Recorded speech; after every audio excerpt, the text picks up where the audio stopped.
And if the Interior Department does a bad job managing land, you ought to see what happens when they try to manage people. Often, the more the government helps, the worse things get. Look at what they did to the first Americans. They put us in a little cage here, call it reservation. Chief Red Cloud, the leader of the Lakota Sioux tribe of Pine Ridge, South Dakota. The Sioux have been herded and controlled by the government for over 100 years. The result? This is now the poorest county in America. Unemployment's about 80%. People live on government checks. Every month they receive some type of handout from the federal government. So our people become lazy and they don't want to work.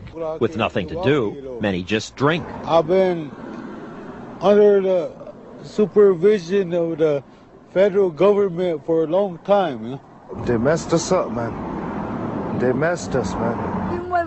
17-year-old Russell Blacksmith would like to help his tribe improve their lives. He wants to be chief someday, but he's not optimistic. The federal government turned us into a concentration camp.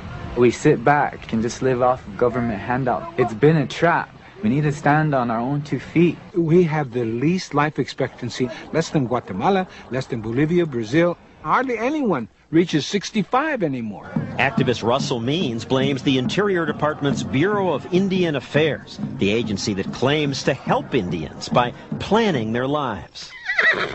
We cannot make a plan or a decision without the express consent of the Secretary of Interior. We submit anywhere from 2 to 5 year economic plans. Does that sound like the Soviet Union, the old Soviet Union and their failed economic plans? Most of the crimes against the Indians were that of the government. The government goes in and ruins their lives, and it comes up and says, hey, you need us. Come on in. Come on By in. contrast, look what's happened when a tribe managed to get some freedom from government control. We decided that we're going to have to do something for ourselves. Philip Martin is chief of the Choctaw tribe. The government put the Choctaw on a reservation in Mississippi, and for years they lived much like the Sioux. Tuberculosis was rampant.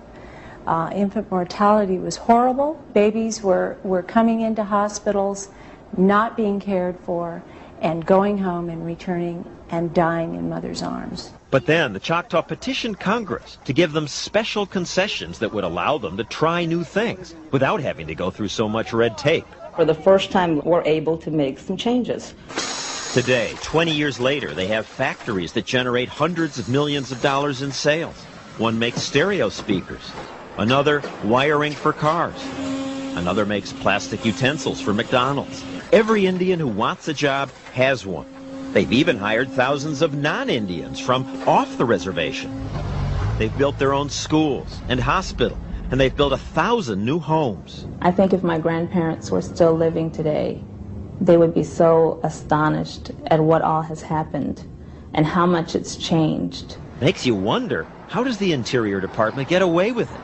Charged with helping Indians and given tax money to spend billions on them, they created the poorest people in America. But they still tell the world we're taking care of our poor little Indians. The Bureau of Indian Affairs can't even keep track of the Indians' money. More than $2 billion of it is unaccounted for. Yet no one is even reprimanded. No one's indicted. No one's demoted.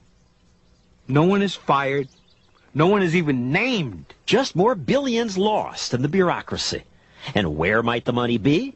I wanted to ask then Secretary of the Interior, Bruce Babbitt. He agreed to an interview, and his staff had us set up our camera gear in his conference room. But when Babbitt arrived, he seemed to change his mind. I'm not sure why I'm here. I mean, you know, another expose. It's all in a day's business, I understand. Okay, well, let's have at it. Okay. But before I could ask him anything, he decided he didn't want to talk. I'm going to fire whoever scheduled this interview. Why? Well, what's the name of the show? We haven't titled it yet. It's okay. Probably... Okay.